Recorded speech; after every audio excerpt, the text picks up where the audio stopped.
Welcome to the Peak News. I'm Chaim Goldman, the Watchman. You're listening on AM 1460 and FM 101.1, The Answer. So happy to have you joining us on this Memorial Day.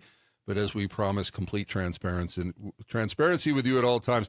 I will let you know I am not here. I'm actually with my family this day, as it should be on Memorial Day. And we are pre-recording this program on Friday the 23rd of May. But happy Memorial Day to you. And you know, when I think about Colorado, I think, just the weather here this time of year. I think about the people that came out here. I know it's Memorial Day and we're memorializing people. It's more toward wars and dying in wars. But I just want to think about all the people that have come before us and gotten us here.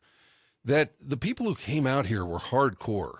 I mean, the way the weather can change. Do you know I would believe it went from hot to cold. I don't know, but the a most extreme weather change in history was recorded in the Rockies near here.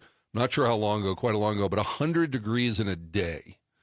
Okay, when you have no weather report and you don't know that's coming, and we've all been here when it's dropped 30, 40 degrees and like the hail comes and stuff.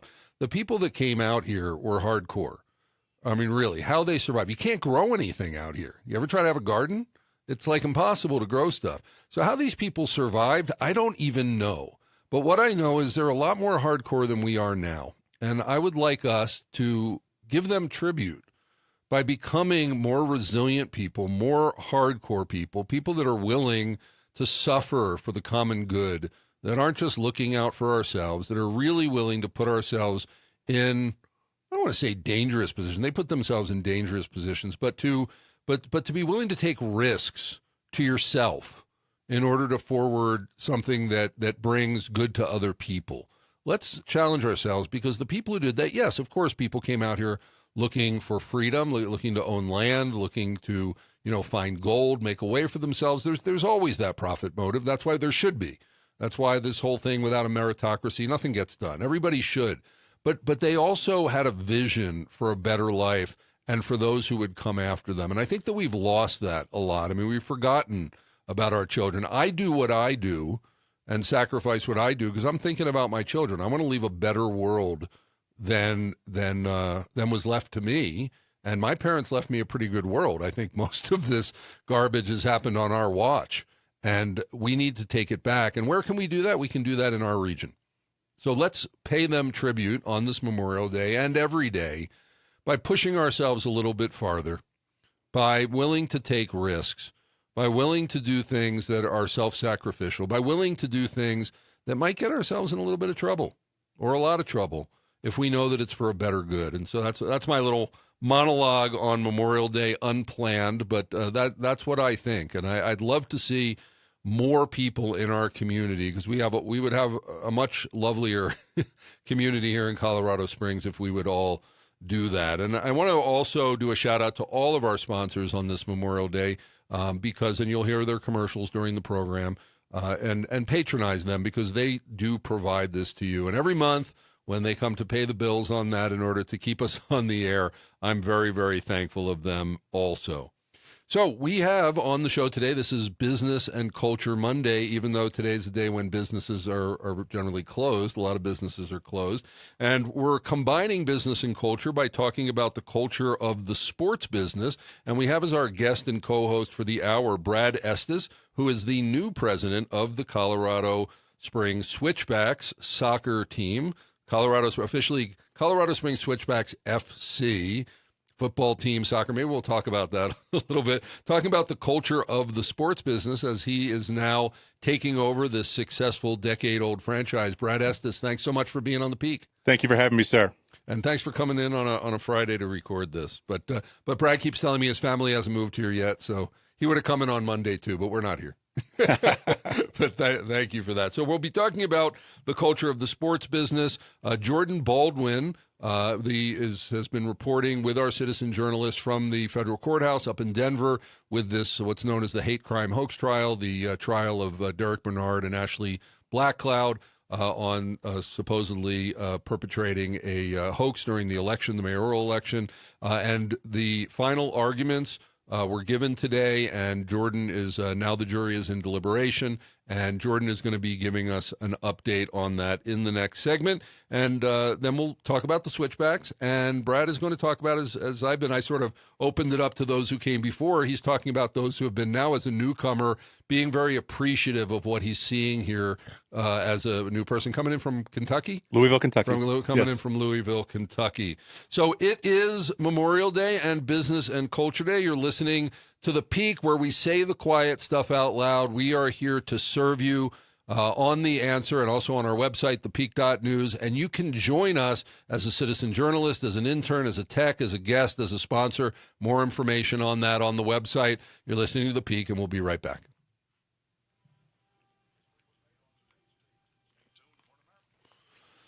Okay, cool. So we're going to skip to segment 3. And so this is where this is the monologue. This is the monologue. Okay. I'll turn it over to you. Try to fill the time. If you come up short, I'll ask a follow-up. Okay. But just keep the energy high and just keep it, as a, thinking about what an op-ed. Well, you said you just wrote an op-ed piece. I did. Right. It was more of a blustery butt kissing. Right. Yeah. They call that in. I learned from my Spanish friends. They call it the. What is it? Laves los huevos, the washing of the eggs. Yeah. Washing not of really the eggs, though, right? Yeah. He says on Christian TV they're doing that. The pastors are always complimenting each other. And there's another analogy that I saw in a movie that's not appropriate for a microphone. Okay. Yep, we are.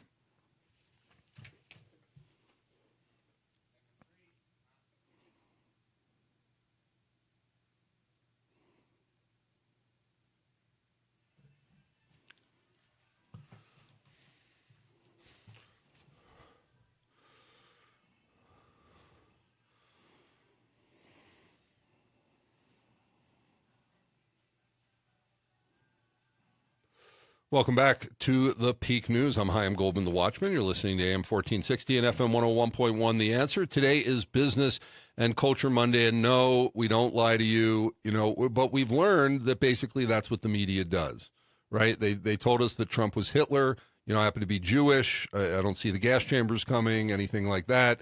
Joe Biden had a clean bill of health, except now he has cancer in his bones.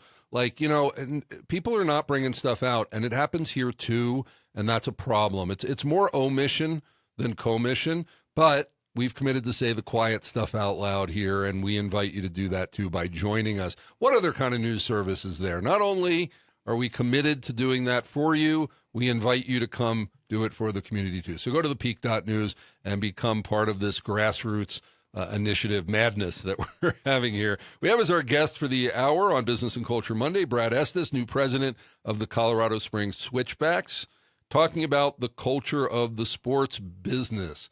Brad Estes. Thank you so much. When you told me that you wanted me to come on the show and talk about something culture or business related, I knew that I needed to talk about the culture of business because it's something that I'm very passionate about. I did a little research and I found a study that was done in the UK. And it said that 49% of employees cannot recite their company's core values, and that 52% of employees can't recall the vision of the company. And I would say if we don't know our values and we don't know our vision, how can we be aligned with purpose? We talked in the prep section of this show about your Jewish faith. And can you imagine the disconnect in your own household if your children did not know that you were Jewish? It would not be something that would work very well. So we have a culture problem in business, and I've found that many leaders and companies like to talk about culture, but they don't actually live it out. And I believe that too often this happens because business leaders tend to focus on results as paramount, and that puts culture on the back burner. Now, don't get me wrong here. Obviously, results are very, very important. But I do believe that when we focus directly on results, bad things happen.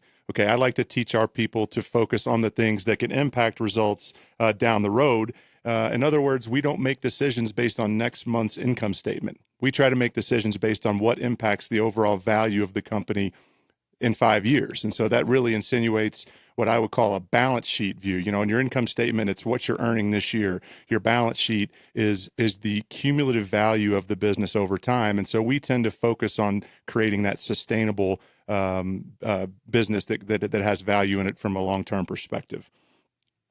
As most of the people know here in Colorado Springs, Widener Apartment Homes and Dean Widener purchased the Colorado Springs Switchbacks earlier this year, and included in that process was bringing me on as president.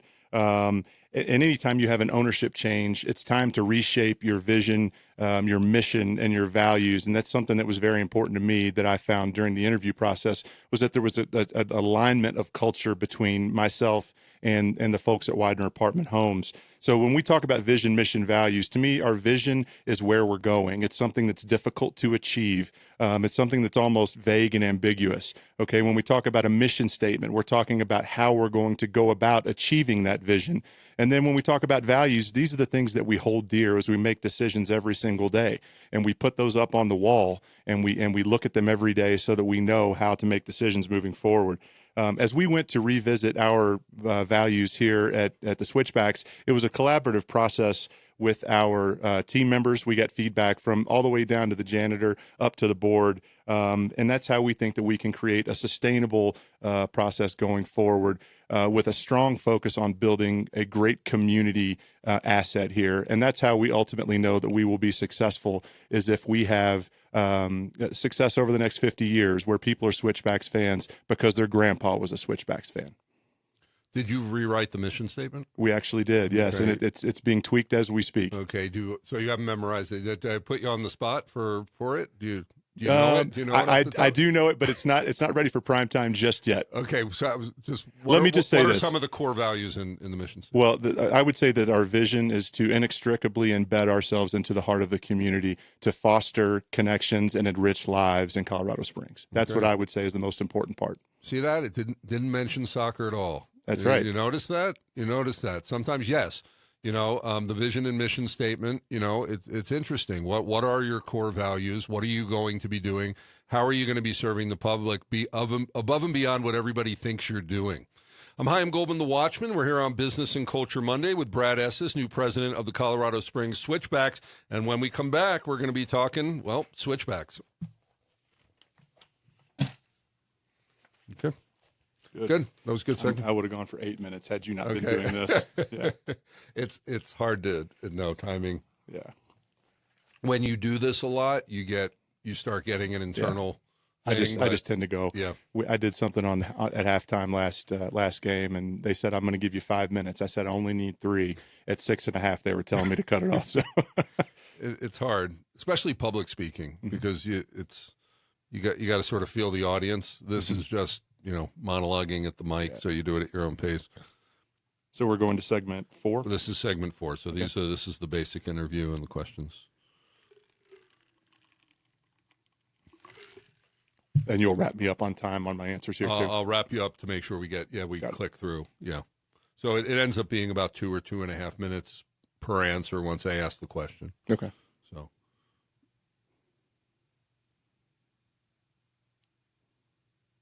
He has to save each segment between. Yeah, no problem. It actually, in some ways, takes longer to do a pre-recorded show than a live one. Loud enough, emotional enough for me, or more? Do you need more? No. Oh, yeah, you're good. Okay. Yeah, you're good. Yeah, just keep going. Yep.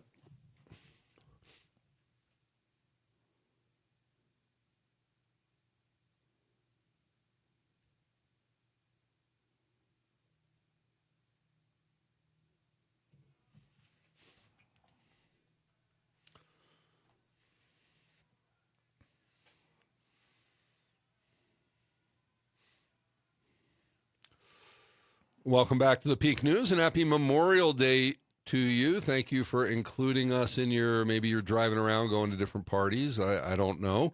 Watch it on the beers and stuff like that if you're doing the driving out there. Just, get to where you're going. But thanks for joining us here. We're actually, again, if you didn't catch the beginning, I'm not here. I'm actually with my family, maybe drinking a beer at this very moment at, when is it, 3:30 in the afternoon? Yeah, that sounds good to me. And but we are pre-recording the show on the previous Friday, when we have here Brad Estes, new president of the Colorado Springs Switchbacks, talking about the culture of the sports business. So Brad, give us your background. How did you get into the soccer business, now running a soccer club, a football club? A football club. We could have a separate hour on that football soccer issue. So I have a pretty diverse career. I grew up as a public accountant. I was a CPA. I had an accounting degree. I knew that didn't fit me personality-wise. I was always a more vivacious person, but I knew that was a great means to an end to learn a lot about business. And I went and worked in several different industries. I worked in a technology business, a venture-backed business that we sold to a big company in Omaha, worked for a construction-based business, some healthcare businesses, but ultimately I landed with a high net worth individual in Louisville that was an owner in their soccer team, Louisville City FC, and he owned a small percentage, but he increased his position in the company and ultimately became the chairman of that business. And when he did, he wanted someone that he knew to come in and run it, that he knew and trusted. And so that's how I got involved in soccer. So background in sports at all? Just playing. I played football growing up and went to Marshall University on a college football scholarship. Got injured very early, and I like to say that I led the conference in shoulder surgeries, which is probably a true statement. But I've always been a big football guy.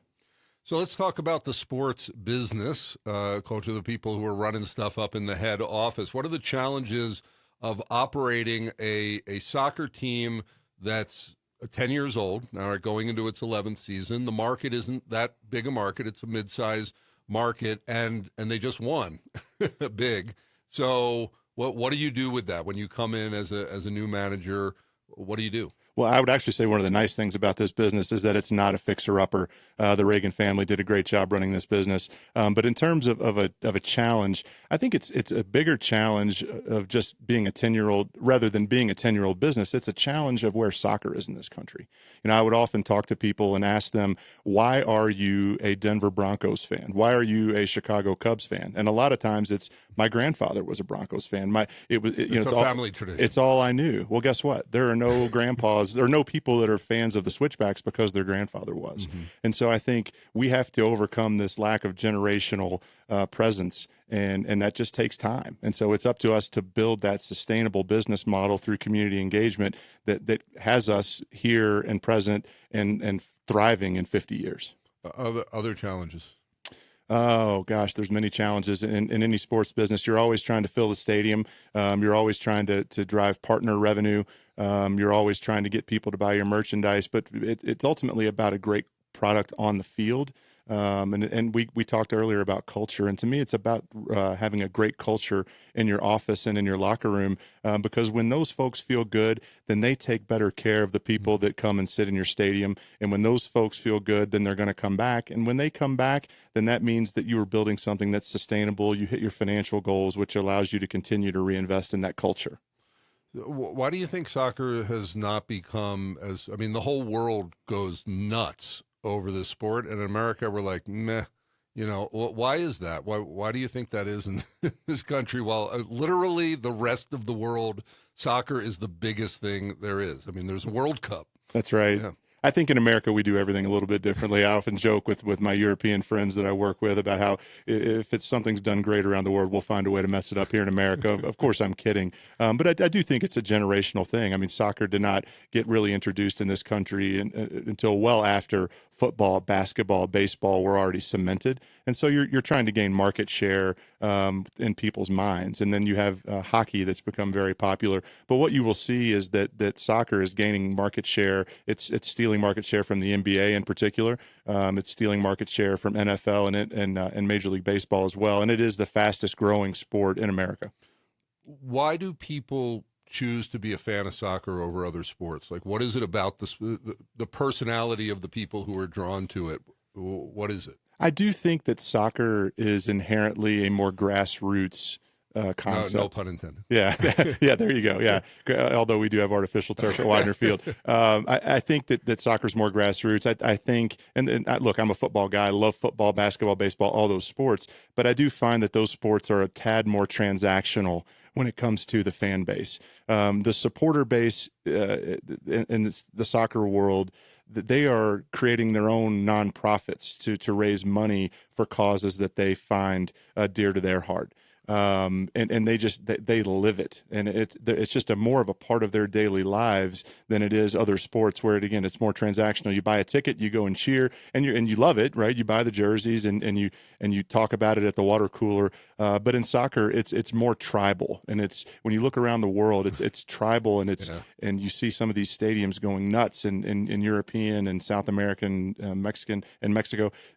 It's just a different thing, and it is a part of who you are more so than other sports. Is it? Do you think it's because of the type of gameplay? Like, I'm just trying to get it. Is there something about the gameplay in soccer that's different that attracts a certain group of people? I know it tend to be fewer breaks. Maybe it's because people can play it easier. I mean, you don't need a team. You can also go kick a soccer ball around. I mean, do you have any sense for? I do. That? I think it's more about the way that teams came to be in other countries, and they are neighborhood teams. They are teams that a lot of them have city and town in the name.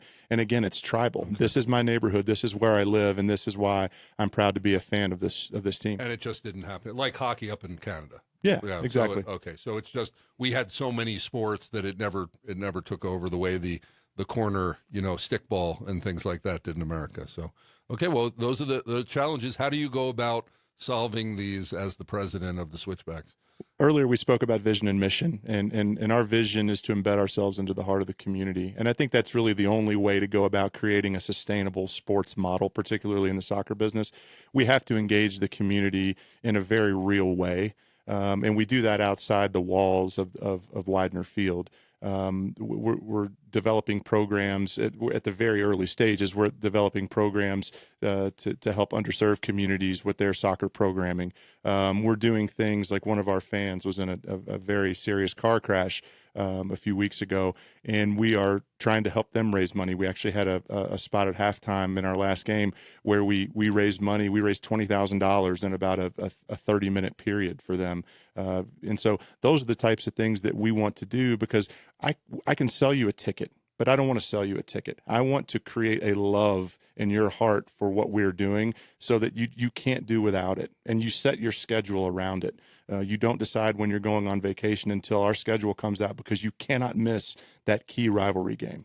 So when the community is built, then the game just becomes a shared experience of a family.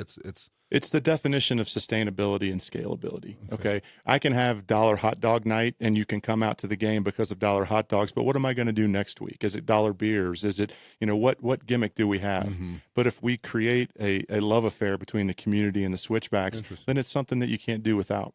And is that how sports marketing is basically done, or do you find in soccer, because of the tribal nature, this is more, or because it's a younger team that you have to do this more? I do think you find it more in soccer than in other sports, but I like to think that we do it better, and I think that we do it better because we care about it. That's the way that we did it in Louisville when I was there, and that's the way that we're going to do it here in Colorado Springs. And like we said earlier, this is a great franchise.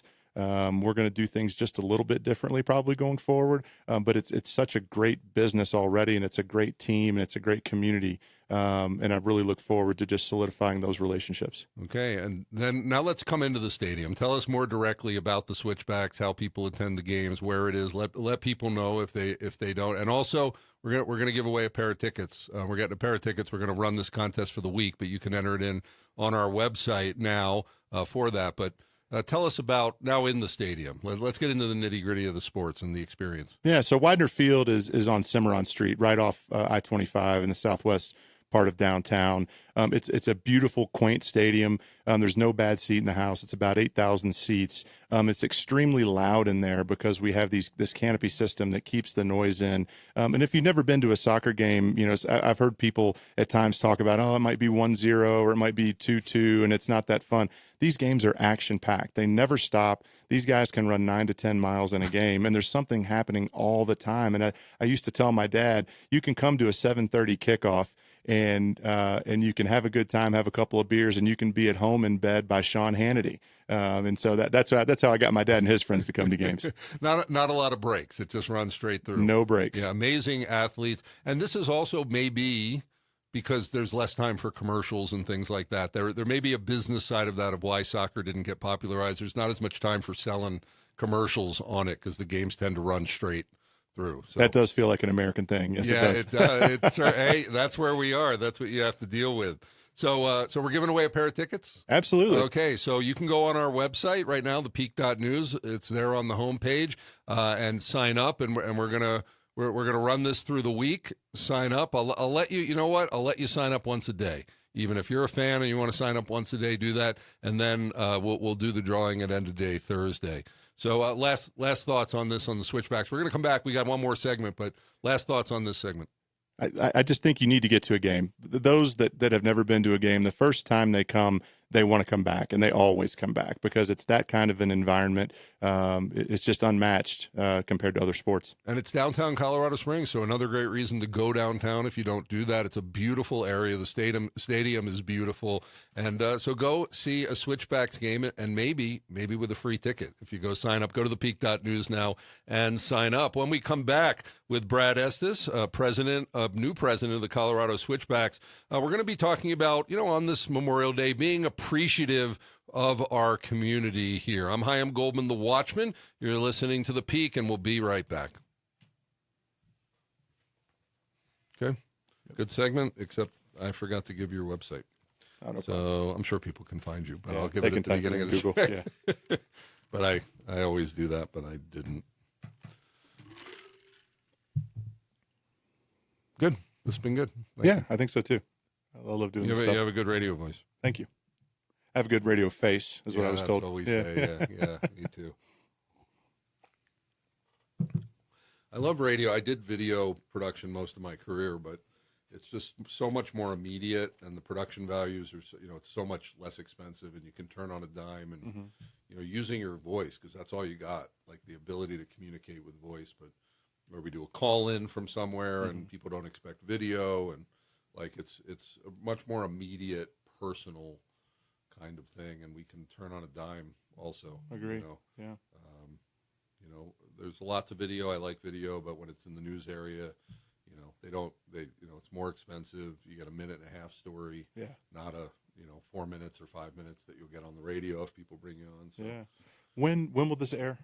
Monday. 3 o'clock. 3 o'clock on Monday. Okay. I need to write that down. And is there a podcast version, or do you have to listen live? There will be a podcast version, but generally at the end of the week we get the podcast up. Okay. So by the end of Friday. I just want our people to be able to clip some things. Please, helps us out. Yeah. Spreads the word around. We're still one of the best kept secrets in town. Yeah. Like people at the end of next week we'll have done 250 shows. Okay. Exactly. Oh wow. So in a year and 4 months. Okay.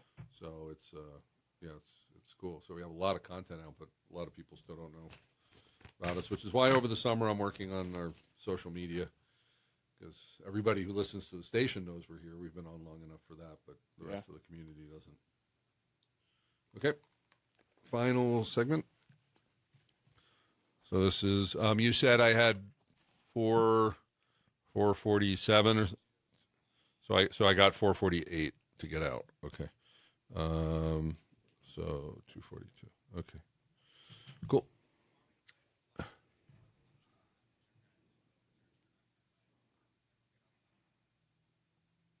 Today or when we run it? Okay. I mean, I don't know. I don't know about you. You decide on that. And what's the rant on? Okay. Okay.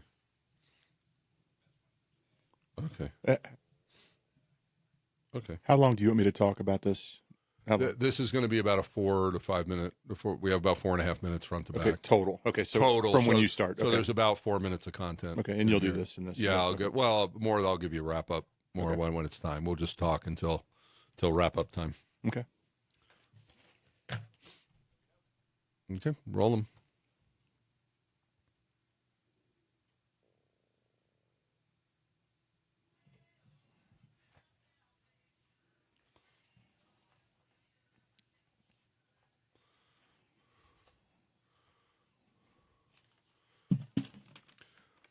Welcome back to the Peak News. I'm Chaim Goldman, the Watchman. Happy Memorial Day to you from me and everyone at Salem Media in Colorado Springs. Thanks so much for listening to The Answer.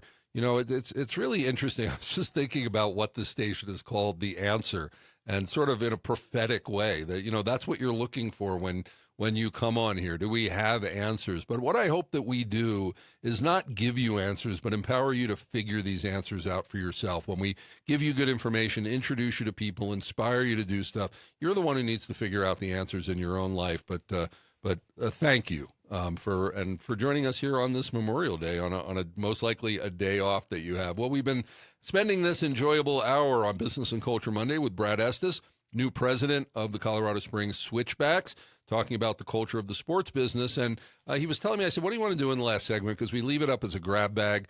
The way we do things around here, you get to really meet the person. It's not just a straight interview. We do all kinds of different nooks and crannies here, magazine-style format. But he said, you know what? I've been so welcomed in by the community. I want to talk about that. And it seems you just has it been published yet? As of today? Yes. Okay. So in the Gazette? Yes. Okay, a Gazette editorial about being appreciative of the community. He said, let me just do that as a new guy. And, he's in his honeymoon phase. So he'll learn. He'll learn it's not so great. Although he gets to give away tickets all the time, so maybe you'll get to keep that honeymoon phase going longer. But Brad, what do you want to say to the community at large? Yeah, so I got out of soccer in early 2022, and I went to work for a healthcare business. And I immediately regretted it. I missed the camaraderie of the sport and the sporting business. And really, I'd say about a year ago, I started thinking about ways to get back in. And so I spoke with several different teams about getting back in a similar role. But it was always for me about finding a good ownership group is very important, but it's about finding that community that makes sense. I do have a 12-year-old daughter and a wife that will be moving with me. I have two older sons as well. But I wanted a place where they could live and thrive. And when I came here on Super Bowl Sunday, which is when I took my trip here to visit Colorado Springs, like immediately I felt this warmth in this community that I hadn't felt in other towns.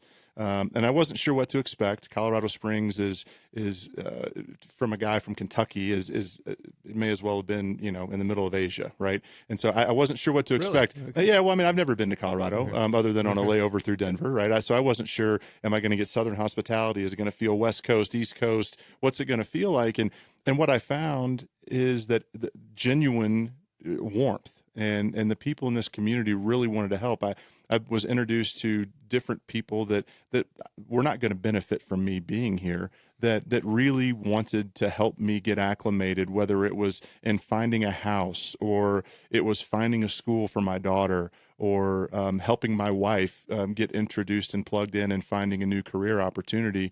It's just been genuinely a great thing for me. And so I just want to say thank you to the Colorado Springs community. Yeah, my job allows me to give away tickets. I'm not writing traffic tickets, so people might like me a little bit more than if they get pulled over by a police officer. But I love this place. Anybody specific you want to give a shout out to? I thought about that, and I did call some people out specifically in the op-ed that I wrote. But I'm afraid if I start getting into that right now, I'm going to leave people out. There's so many. It's too many to name. But go to the Gazette and read the op-ed because there is a long list of people that have helped me. Okay. Well, welcoming in new people to town. I tend to, with all the housing craziness and stuff here, I go, Colorado Springs, we're closed. But, go visit, but, then leave. Don't stick around. But thanks for coming to town. Congratulations on your new position. And thanks so much for being on the Peak today. I really appreciate the opportunity. Thank you very much. So want to give the website, haven't given that yet, although you can Google Switchbacks, but it's Switchbacks FC for football club, Switchbacks, right? Switchbacksfc.com. And also go on our website, thepeak.news, and sign up to win a pair of tickets to a upcoming Switchbacks game. Well, now, on this Memorial Day, we have Jim Miller and the Peak Rants, and Jim is talking about the modern era hating masculinity on this day when we're memorializing those who have really represented masculinity at such a great level. Here's Jim. I'm Jim Miller, Marine, I'm a husband, I'm a father, I'm an uncle, I'm somebody's kid out there. I ran for city council, I ran for mayor in Colorado Springs, I'm just a guy, and this is the Peak Rants. So, the modern era that just constantly irritates me. I was talking to my kid about how different things used to be. We used to pump our fuel to pay. We used to get in fist fights with our own friends and still be friends. We used to have honest conversations and state things properly. The modern era has done nothing more but be kind of, well, not kind of, but been absolutely humiliating to actual men. Fist fighting, defending your own, holding your own, doing the right thing. It's always the wrong time to do the right thing, but you still need to do the right thing. Just because it's inconvenient doesn't mean not to do it. That means stopping thieves, defending those that are weak and vulnerable compared to you. Keeping your family safe, protected, fed, sheltered, warm, housed, all these good things. But you have to be careful now. You stop a thief, what happens? You could be in trouble. You could get in trouble. Some thief has more rights than you do. You're supposed to shut up and be quiet and be if a pedophile, a convicted felon pedophile, rapist, sex trafficker, some sicko moves into your neighborhood, you're supposed to be welcoming. Just shut up and not ever be like, this is gross and unacceptable and I'm not being welcoming to problems. You could get in trouble. Whole system and setup, guys. If someone comes on and starts threatening you and being all extra with you, you got to be super cautious and be extra careful because as a man, you might go to jail and get in trouble and get charges on you.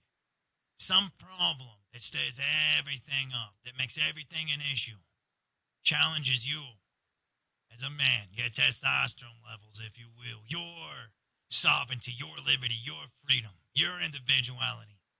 And you have to make sure that there's no other choice. There's no way to walk away or leave or anything. You have to make sure you document and show that this person has physically threatened you more than once so you don't go to prison, and make sure that you don't get in trouble so you can stay out and feed your family, take care of your own. Make sure your kids still have their father in their life. Toxic masculinity. How about just letting problems run rampant so you can't stand up for yourself? I have a problem with it. I say stand up for yourself. It'll right itself in the end. If you're justified, it'll be justified. If you're righteous, it'll be right. Remember, if you want it better, be better. I'm Jim Miller. I'm just a guy, and this is the Peak Rants on AM 1460 and FM 101.1. The Answer. We'll be right back.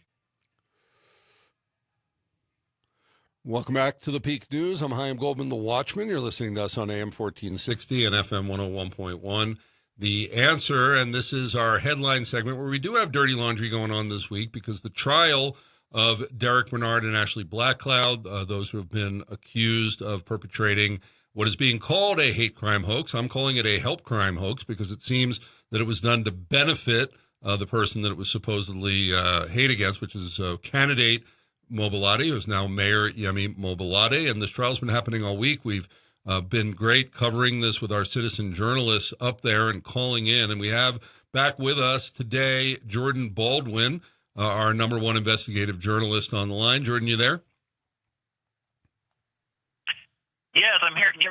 Okay. So I want to, remind people that we are pre-recording the show. It's playing out on Memorial Day, but we're actually recording it on Friday, the 23rd of May. And I always, hate that we're not on the air on Fridays when things break on a Friday. And in fact, closing arguments in the case was given this morning. It seemed to happen really quickly. The defense decided to not call any witnesses. And so it was able to go to closing arguments this morning. And we found out at this point of the recording that a verdict is in, but it hasn't been read yet. So by now, you'll know what the verdict is if you check out any Colorado Springs news. I'm sure you're going to find it. But Jordan, what I'd like you to do during this segment, please, is to recap the week. It was a 1-week trial, started on Monday with jury selection.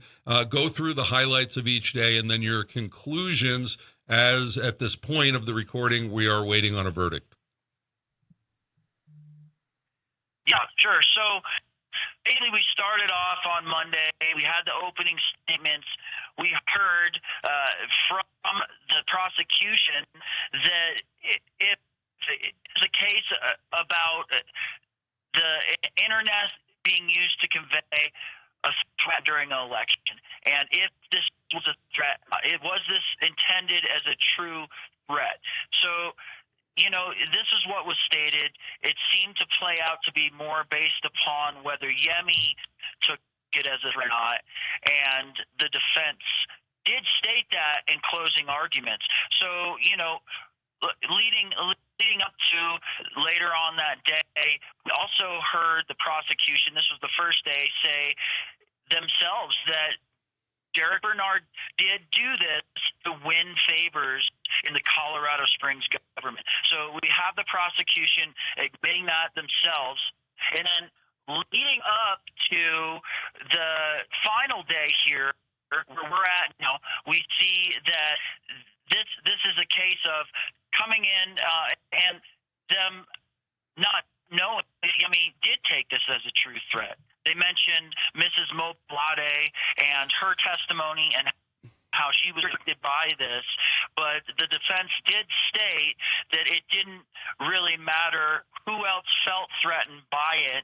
It was more regarding Yemi himself, and not only how Yemi felt, but also was it intended as a true threat. It's more based upon the merits of the intent as opposed to how it made the other person feel.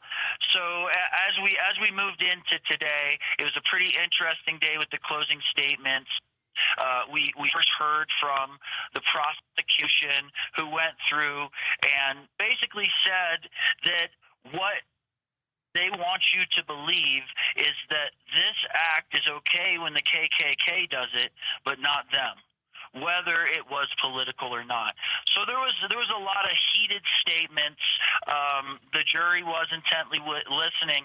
Now, yesterday, we expected, I'd say, 3 to 5 more witnesses, if I remember correctly, one of those being Colorado Springs Police Chief Vasquez, and he was due to testify as a witness on behalf of Trinity Black Cloud's party.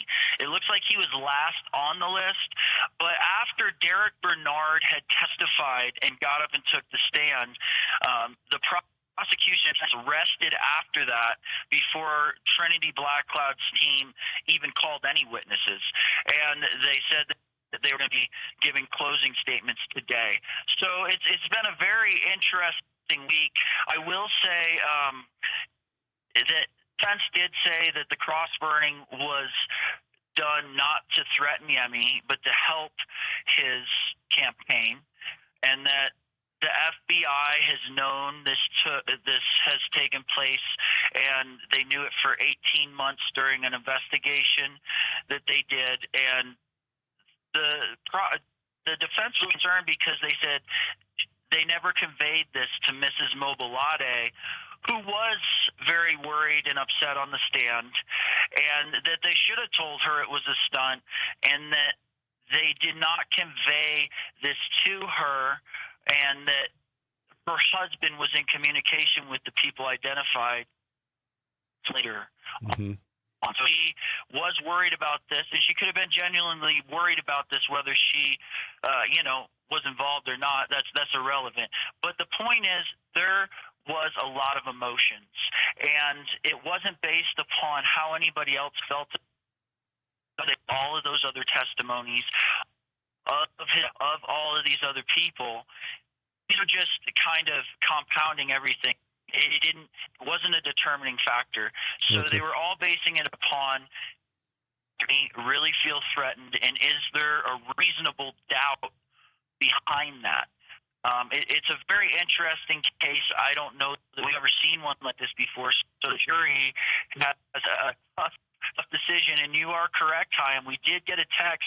I believe it was about 1:43 p.m. that a verdict has come in. Okay. So something that is very significant happened, I believe, yesterday, that's relevant to the side of the story that we've been covering, which is, did Mayor Yemi know about this before, during, after, when this was perpetrated, seemingly on his behalf? And we've been really trying to get down to that because Mayor Yemi said that he doesn't.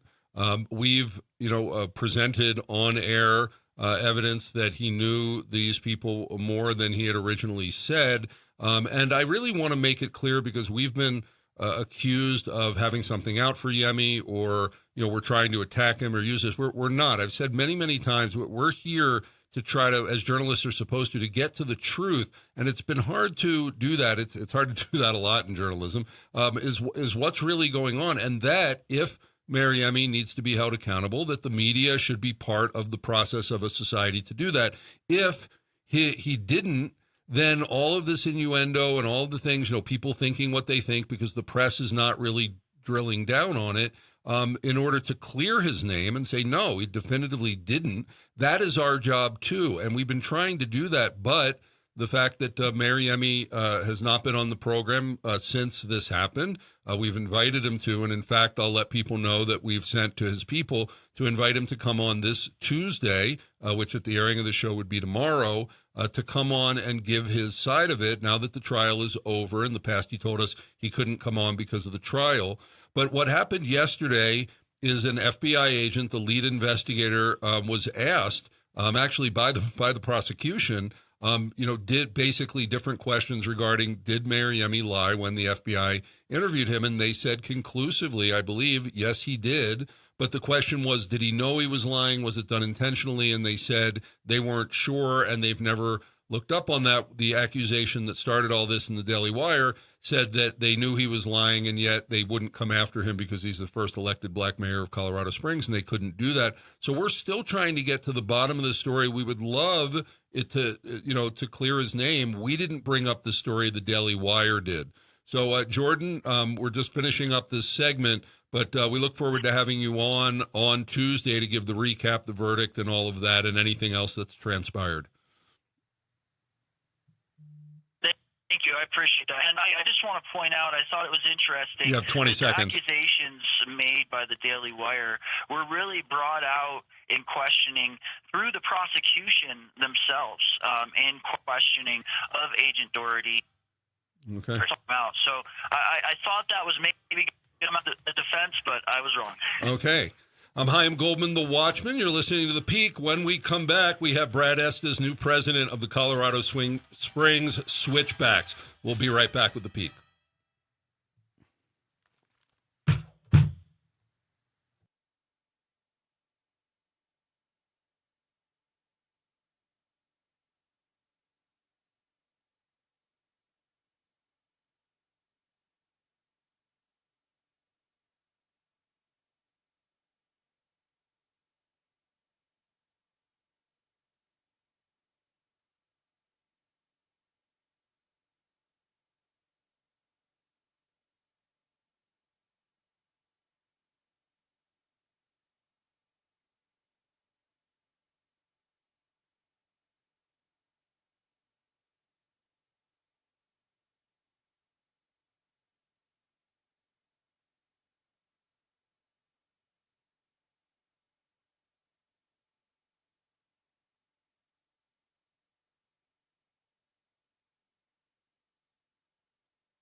have invited Mayor Yemi to, hey, do you want to redo this then so it goes on the live stream? I mean, now that it wouldn't have gone on the live stream. Okay, I mean, if you want to do it, might as well do it. So when you figure that out, stop me. And, you know, if we're going to do a good product, let's do a good product.